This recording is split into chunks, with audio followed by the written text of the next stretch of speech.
Olá pessoal, aqui é o Nelson Davis quem fala, sejam todos bem-vindos ao canal Falando de Guerra.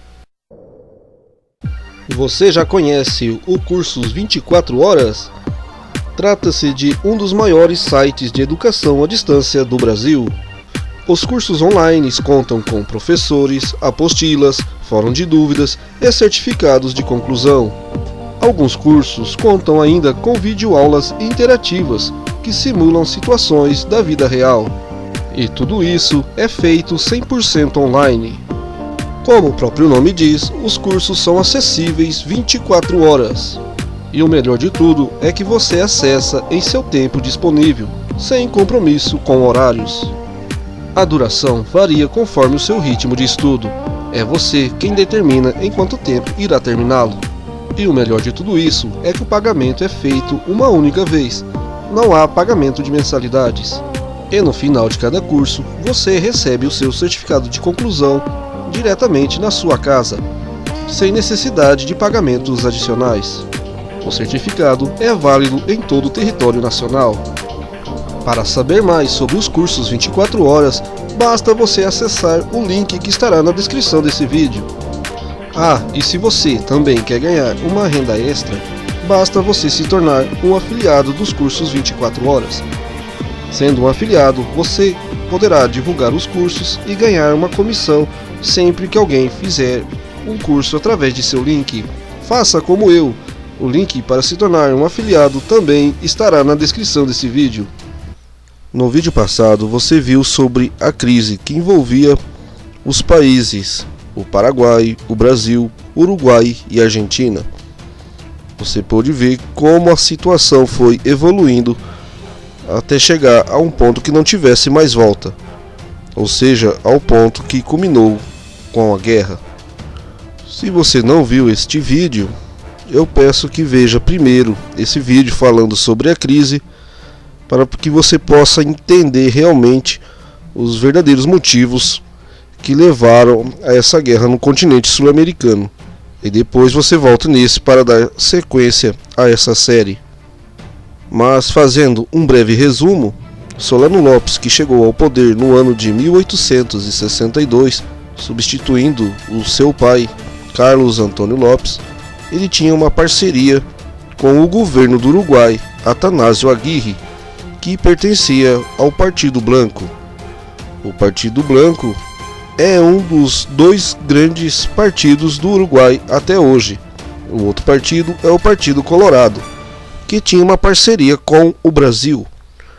O Brasil apoiava o Partido Colorado, que não estava contente com o Partido Blanco no poder. No Uruguai viviam cerca de 40 mil brasileiros que também estavam descontentes com o tratamento dado a eles. Foi quando o imperador do Brasil, Dom Pedro II, resolveu intervir no Uruguai, derrubando o governo de Atanásio Aguirre e colocando no poder Venâncio Flores do Partido Colorado, que era aliado do Brasil. O Paraguai e o Uruguai tinham um tratado que, se um país fosse atacado e tivesse suas fronteiras violadas, o outro país iria socorrê-lo. Dom Pedro II ignorou esse tratado e acreditava que o Paraguai não fosse reagir. A primeira ação de Solano Lopes foi que, no dia 11 de novembro de 1864, ele sequestrou o barco brasileiro Marquês de Olinda. Na verdade, ele não sequestrou, ele aprisionou esse barco juntamente com o presidente da província do Mato Grosso. Naquela época não existia o cargo de governador, se dizia presidente, mas equivale à mesma função. Quando os paraguaios aprisionaram este barco brasileiro, o Brasil ainda estava envolvido na guerra no Uruguai para derrubar o presidente Atanásio Aguirre. Mas qual era o medo de Solano Lopes? E por que ele resolveu agir dessa maneira, aprisionando o barco brasileiro? Com o Brasil atacando o Uruguai, Solano Lopes sabia que, mais cedo ou mais tarde, o presidente Atanásio Aguirre, que era o seu aliado e pertencia ao Partido Blanco, mais cedo ou mais tarde ele iria cair. Mas ao invés dele intervir diretamente no Uruguai para apoiar o partido de Atanásio Aguirre, o Partido Branco, ele resolveu agir dessa maneira.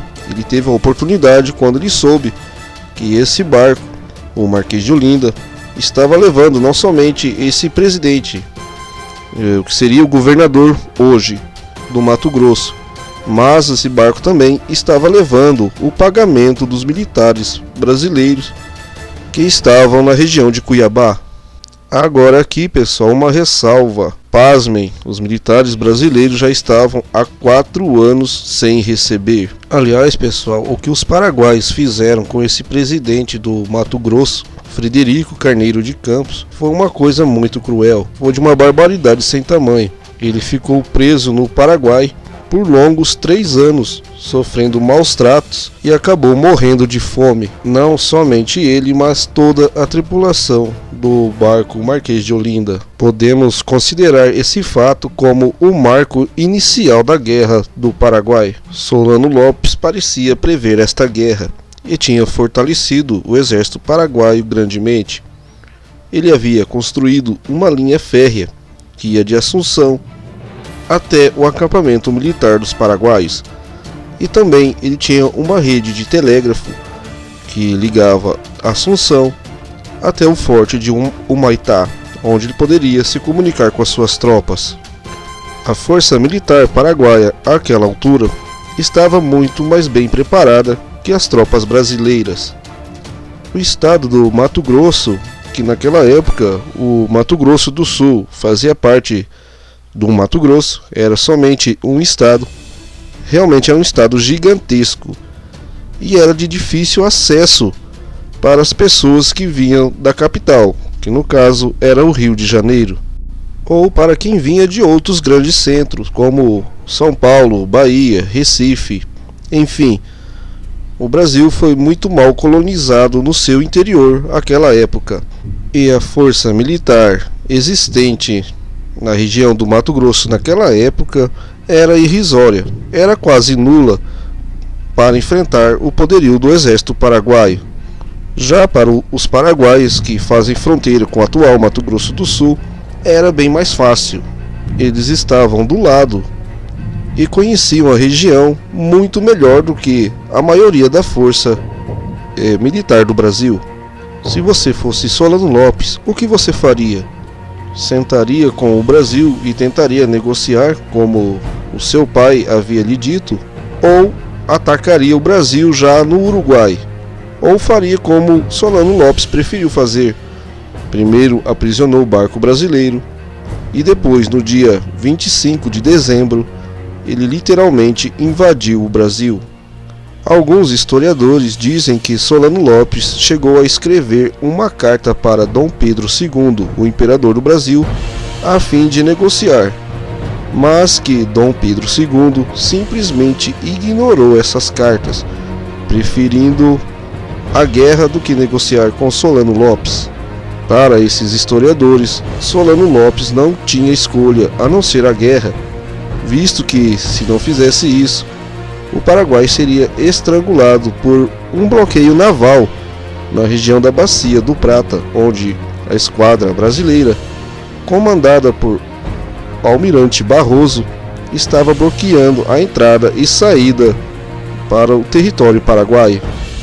Mas a história nos mostra que Solano Lopes preferiu atacar o Brasil através do Rio Paraguai.